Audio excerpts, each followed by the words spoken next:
누가복음 2장 1절로 7절 말씀 중심으로 예수 탄생의 특이점, 이런 제목으로 잠시 말씀을 묵상하겠습니다. 본문의 말씀은 말씀이 육신이 되어 이 세상에 오신 예수님의 탄생 사건을 기록한 말씀입니다. 인류 역사상 가장 기쁜 시간이고 또 귀중한 시간이고 위대한 시간이었습니다. 이 아기는 인류에게 생명을 주기 위해서 탄생되었습니다. 따라서 이 아기의 탄생은 단순한 탄생이 아니라 전 인류의 탄생이라 할 수가 있습니다. 예수님이 있으므로 오늘 생명을 얻은 저와 여러분들이 있는 줄로 믿습니다. 이 아기의 탄생은 보통 아기의 탄생과 다른 특이점이 있습니다. 우리는 보통 사람들입니다. 보통 사람들의 집에 아기가 태어날 때 우리 보통 사람들의 형편에 맞게끔 아기를 받습니다. 돈이 많은 왕궁에 아이가 태어나면 또 왕궁의 문화대로 또 호화롭게 아이를 또 받겠죠. 우리와는 좀 특이한 점이 있으리라 그렇게 생각을 해요. 하나님의 아들이신 만왕의 왕 예수님의 탄생은 보통 사람들과 또 틀리고 왕궁에 있는 왕자들의 탄생과도 또 다른 어떤 특이점이 나타나 있어요. 근데 그 특이점, 이 모든 게 우리에게 은혜예요. 오늘 한 4가지 정도 특이점을 말씀드릴 때 하나하나의 큰 은혜가 여러분들에게 임하기를 간절히 축원합니다. 어떤 특이점이 있는가? 첫째, 우리 아기 예수님은 역사를 타고 오셨다 하는 점에서 특이점이 있습니다. 오늘 본문 말씀 누가복음 2장 1절 말씀에 보면 그때에 가이사 아구스도가 영을 내려 천하로 다 호적하라 하였으니 하는 말씀이 나와요. 그때에, 이 말씀이 우리에게 가르쳐 주시는 사실은 주님께서는 이 땅에 초역사적으로 오시지 아니하시고 역사를 타고 역사 속에 오셨다 하는 사실입니다. 어느 나라든지 건국 신화, 우리나라에도 단군 신화가 있어요. 고음에서 우리 조상이 태어나고 뭐 했다는 이야기 여러분 알고 있죠? 근데 이건 믿을 수가 없어요. 신화야, 신화. 근데 우리 예수님은 신화적으로 이 땅에 오시지 않았어요. 이 세상 역사 속에 어느 왕, 어느 총독, 어느 시절에 이 땅 어느 지역에 오셨다.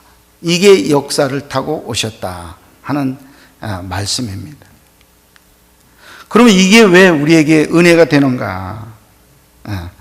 기독교가 신화에 근거하지 않음을 보여주는 일이기 때문에 그렇습니다. 우리 기독교는 신화 아니에요. 사실에 바탕을 두고 생겨난 교회가 이 기독교회입니다. 오늘날 기독교에 관한 모든 것을 신화로 풀려는 사람들이 많이 있습니다. 이들은 그리스도의 탄생을 비롯해서 부활과 승천, 재림, 천지창조, 이 모든 것들을 신화로 여길 뿐만 아니라 이것을 믿지를 않아요. 부활 어떻게 믿어? 승천 어떻게 믿어? 나가다가 예수님 어떻게 믿어? 그렇게 나옵니다. 농촌에 가서 복음을 전하는데 어떤 어른들, 노인네들 황당한 경우를 만나게 돼요. 예수 믿고 복 받으세요. 예수 믿고 잘 되세요. 구원받으세요. 이렇게 전도를 할 때 어떤 반응이 오느냐 하면, 선생님 예수님 봤어요? 예수님 만나봤어요?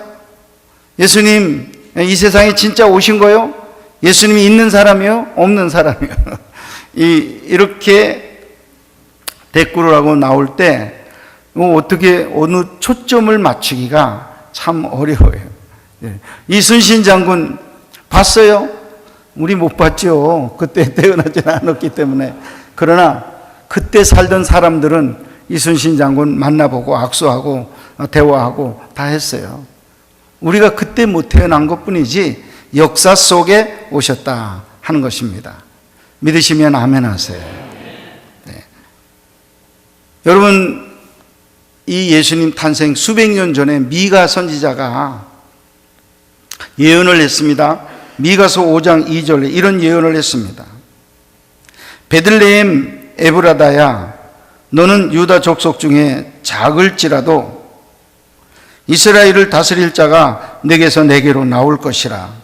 그의 근본은 상고에 영원에 있느니라. 이런 예언을 했습니다.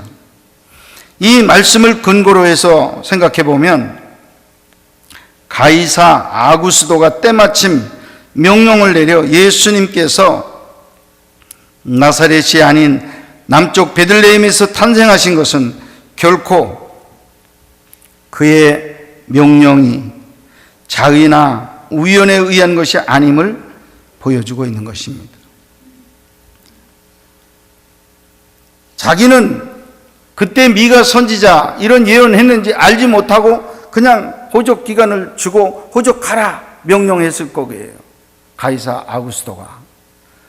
그런데 구약에는 이 사건이 이미 예언되어 있어요. 그때 왕으로 오시는 예수님은 베들레헴에서 태어나게 될 것이다 는 그런 얘기예요. 역사는 모든 이루어진 일을 기록하는 게 역사인데, 또 다른 말로 말하면 그 이전에 하나님의 계획하심과 이루심을 기록한 게 역사이다는 거예요. 로마서 13장 1절 각 사람은 위에 있는 권세들에게 복종하라. 권세는 하나님으로부터 나지 않음이 없나니 모든 권세는 다 하나님께서 정하신 바라. 아멘 하세요. 모든 권세는 하나님께서 주셔서 그것을 갖게 된 것이다. 하나님께서 계획하신 일을 왕들과 인간들이 이루는 것뿐입니다.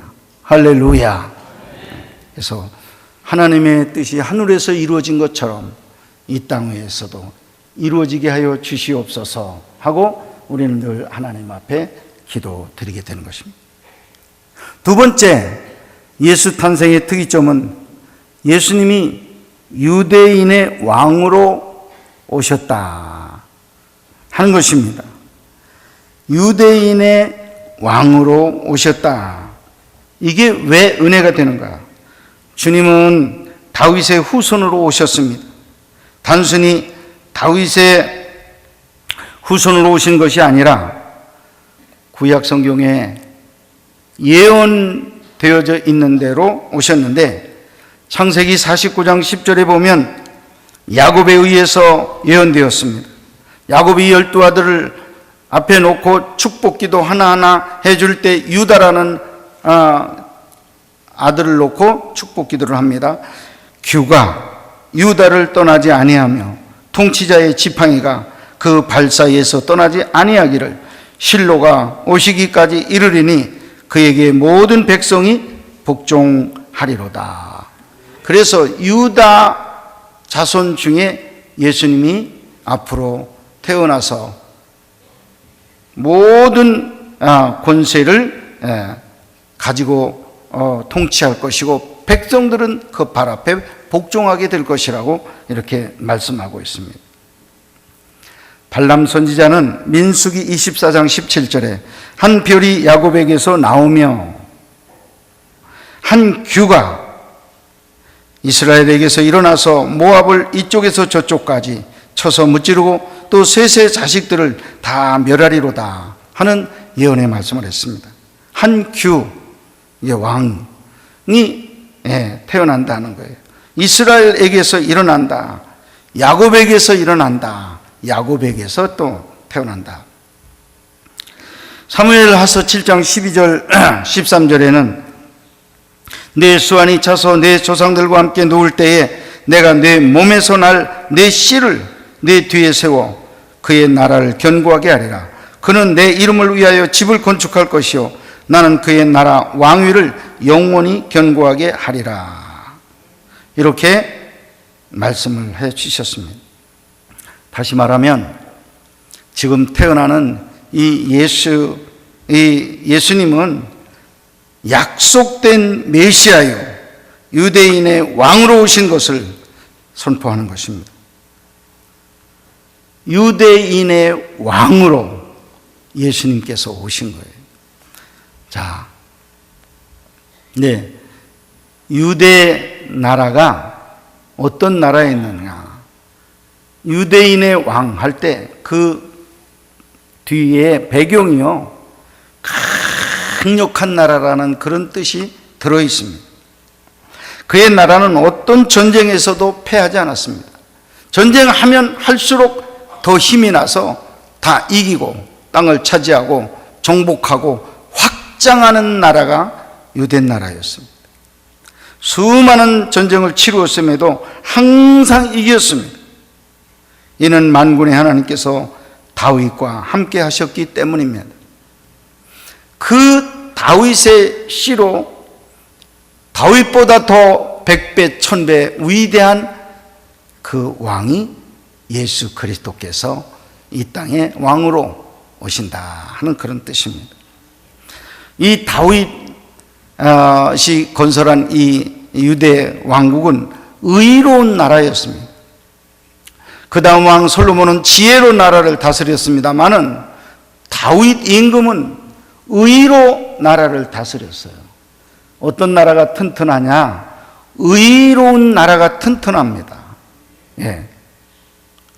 여러분, 의로운 나라는 왕이나 그 백성이나 간에 죄는 철저하게 가려내는 나라, 의는 보호해주고 의를 높여주고 칭찬해주는 나라, 이게 분명할 때 백성들은 그 나라의 마음을 합하고 모든 사람들이 연합해서 이 나라를 건설한다, 그런 뜻이에요.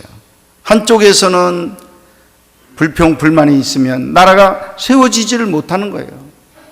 그래서 의롭게 나라를 통치하는 임금이 있을 때 나라가 강성한 나라가 되는 거예요.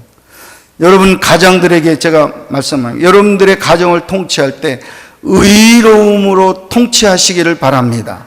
여러분 가정이 강성한 가정이 될 줄로 믿습니다. 하나님께서 기뻐 받으셔요. 왜? 자기가 통치하는 거나 똑같으니까. 하나님도 불의는 가려내셔요. 미워하셔요. 그러나 의는 언제나 축복해 주시고 보호해 주시고 확장시켜 주시고 더 잘되게 하시는 하나님이시니까 의로운 왕 다윗은 이제 나라를 강성하게 이끌어 갈 수 있었습니다. 여러분, 이스라엘 백성들이 자기 나라 역사 중에 제일 존경하는 사람이 누군지 아세요? 다윗이에요. 저는 미국에 살면서 이 유대인들이 집단을 이루어서 사는 마을들을 차를 타고 지나갈 때가 종종 있었습니다. 그 유대인들이 집단을 이루는 그 동네에 보면 특이한 집, 회당이 하나씩 있어요. 회당. 우리나라는 예배당이라면 거기 회당이 있어요. 그 회당이 특별한 건축물이 이렇게 서 있는데, 회당에 이 도로 쪽으로 큰 벽 쪽에 이 벽을 다 차지하는 그림이 하나 있는데, 이 육각형으로 된 별 그림이 황금색으로 이 벽면을 차지하고 있습니다. 그래서 지나가다가 보면 별이 있는, 저건 유대 회당이구나 하는 거예요. 이 사람들이 왜 별을 그렇게 새겨놓느냐? 전 세계에 똑같습니다. 다윗을 사랑한다는 뜻이에요. 다윗처럼 부흥시키겠다는 뜻이에요. 낙심하는 자들도 그 별을 쳐다보면서 희망을 또 가져요. 우리는 강성한 민족이다. 우리는 하나님이 돌보시는 민족이다. 우리는 하나님의 영광 돌리는 민족이다. 이게 확 정신이 살아나는 그런 일 때문에 다윗의 별을 그려놓는 거예요. 세 번째 이 예수님 탄생의 특이점은 동정녀 마리아에게서 태어났다 하는 것입니다. 오늘 본 말씀 2장 5절에 보면 그 약혼한 마리아와 함께 호족하러 올라가니 마리아가 이미 잉태하였더라 이렇게 말씀했고, 마태복음 1장 24절로 25절에 보면 요셉이 잠에서 깨어 일어나 주의 사자의 분부대로 행하여 그 아내를 데려왔으나 아들을 낳기까지 동침하지 아니하더니, 이 말씀이 다 무슨 말이냐면 약혼한 상태지 아직 손도 안 잡아본 남편이고 아내라 그런 뜻이에요. 그랬는데 그 마리아에게서 애가 잉태가 돼서 탄생이 된 거예요. 근데 이 아이는 어떤 요셉의 씨가 아니라는 거예요. 하나님 성령에 의해서 잉태된 아기라는 뜻입니다. 동정녀 마리아에게서 예수님이 탄생했다고 우리가 사도신경에서 고백을 합니다. 이 말씀은 예수님 무흠한 것을 우리가 고백하는 거예요. 예수님의 무죄성을 우리가 고백하는 겁니다. 여러분, 왜 예수님이 무죄해야 되는가? 제물이 되시려면 무죄해야 돼요. 옛날에 속죄제를 지내기 위해서 양을 제사장 앞에 끌고 올 때 머리 끝, 이 뿔 끄트머리에서부터 발 뒤꿈치까지 온전하게 상하고 터진 데가 없어야 제물이 될 수 있어요. 뭐 뿔이 부러진 거라든지 다리를 저는 안 돼. 이거는 제사 드릴 수가 없어. 하나님 받으시지도 않고 이거는 안 된다. 다 밀쳐놔요. 온전한 양으로 제물 드려요. 우리가 온전한 제물, 예수님은 죄가 없으셔야 돼요. 우리의 죄를 씻어주기 위해서는 죄가 없으셔야 돼요. 없으시려니까 남자를 통하지 않았어요. 그릇 여자만 주님께서 받으셔서 성령으로 잉태를 하게 함으로 이 아기에는 태어나면서부터 죄가 없는 아기 되었다는 거예요. 물론 세례를 내중에 받았죠. 여러분, 이것은 우리 백성들에게 세례가 필요한 것을 가르쳐주기 위해서 먼저 모범을 보이는 일이고요. 자기 죄를 씻으려고 한 건 아니라고 저는 생각합니다. 예수님은 죄가 없으신 분이세요. 자, 여러분 하나님 앞에 감사하세요. 내 그 더럽고 추하고 냄새나는 그 모든 죄가 어떤 상태로 되느냐 하면 죄를 알지도 못하고 지어보지도 아니했던 예수님처럼 깨끗하게 내가 씻겨질 수 있어요. 왜? 그분이 나를 위해서 대신해서 죽으시고 자기의 의를 우리에게 덧입혀 주셨기 때문에 그렇습니다. 할렐루야.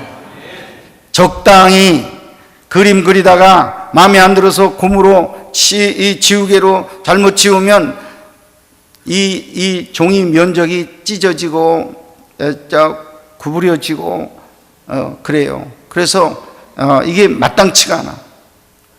근데 사랑하는 여러분, 우리가 이제까지 죄짓고 이제까지 정말 나쁜 생각, 나쁜 마음, 나쁜 행동했어도 예수의 피에 적셨다가 나온 분들은 흠도 없고 티도 없는 아주 새 종이로 갈아 놓은 것처럼 하나님 앞에 의로운 사람들이 되는 줄로 믿습니다. 그게 바로 예수 그리스도의 의, 그 의를 내가 덧입을 때 이렇게 완전한 의를 내가 갖게 된다.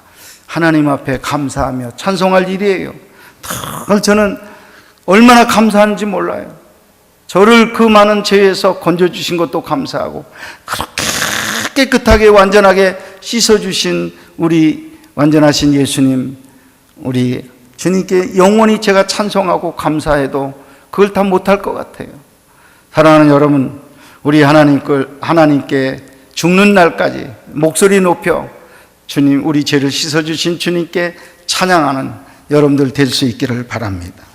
네 번째, 예수님 탄생의 특이성은 구육간에 누이신 것입니다. 왕궁의 자녀가 태어나면 아주 호화로운 침대에 누이게 되겠죠. 근데 평민의 자식으로 태어나도 안방에 누이게 됩니다. 근데 하나님의 왕자로 태어나는 이 예수님께서, 왕으로 태어나신 예수님께서 말구육간에 누였다. 특이한 점이에요. 이건 특이한 점입니다. 어디에 태어나야 돼요? 왕궁에 태어나기에 100배 1000배 더 호화롭게 태어나고 거기 누여야죠.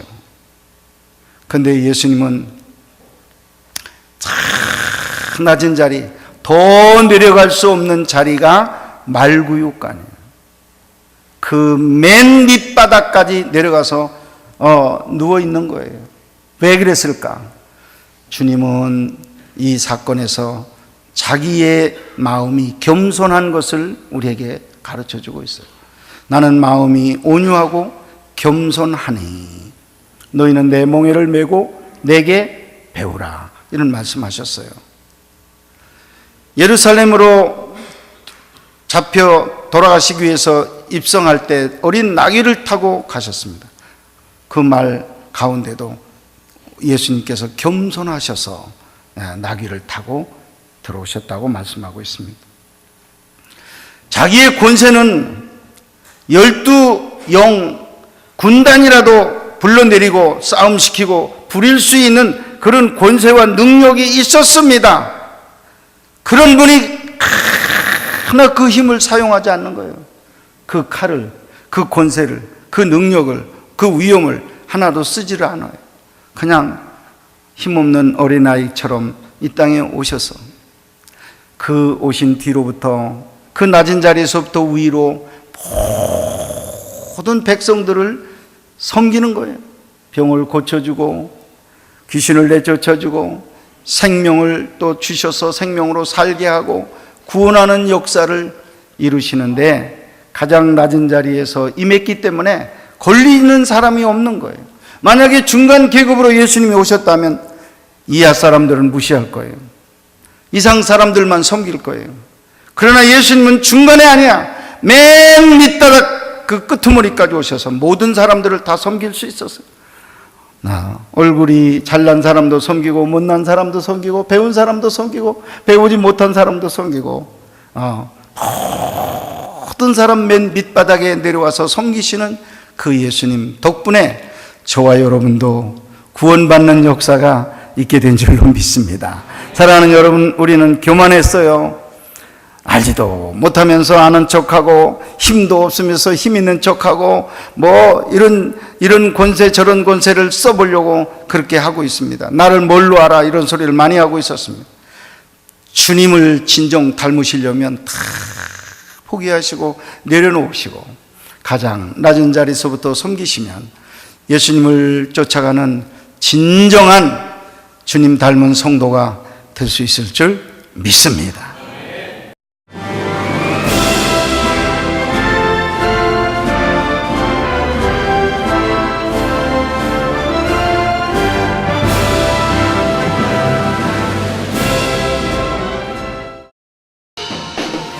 제3회 CBS 전국 청소년 실용음악 콩쿠르가 5월 16일 청주 서원대학교에서 열립니다. 청소년 실용음악 콩쿠르는 초, 중, 고, 대학 일반부로 나눠 보컬과 기타, 피아노, 드럼, 타악기 등 부문별로 재능을 겨루게 됩니다. 대상에는 문화체육관광부 장관상과 상금 500만 원이 주어지며 각 부문별 최우수상에는 100만 원의 상금이 주어집니다. 신청은 오는 4월 13일부터 27일까지며 자세한 사항은 청주 CBS 043-292국에 4100번으로 문의하시기 바랍니다. 청소년 여러분의 많은 참가를 바랍니다.